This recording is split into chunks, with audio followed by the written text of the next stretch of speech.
بریم با هم سراغ یه آموزش ساده ولی خفن. اول میریم سراغ اجرا، بعدش میریم سراغ آموزش.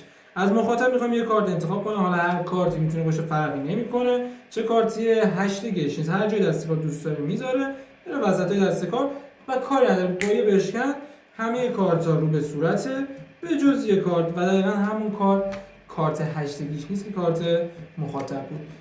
ویدیو رو لایک کنید، بریم سراغ آموزش. برای انجام این کار شما باید یه دونه از کارت‌ها رو توی دسته کارت برعکس کنید، یعنی همه کارت‌ها رو به پشت یه دونه کارت، یعنی آخرین کارت رو به صورته.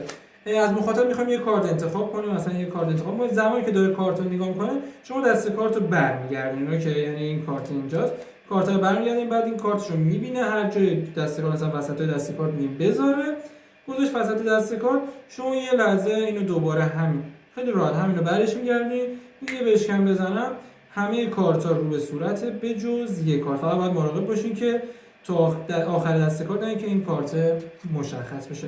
امیدوارم که لذت برده باشی از این آموزش. اگه دوست دارین کلی آموزش‌های خفن و اجرای باحال تو پیج ما ببینید، پیج ما رو فالو کنید، لایک هم فراموش نشه، حمایت هم 100% فراموش نشه. عاشقتونم، دوستتون دارم.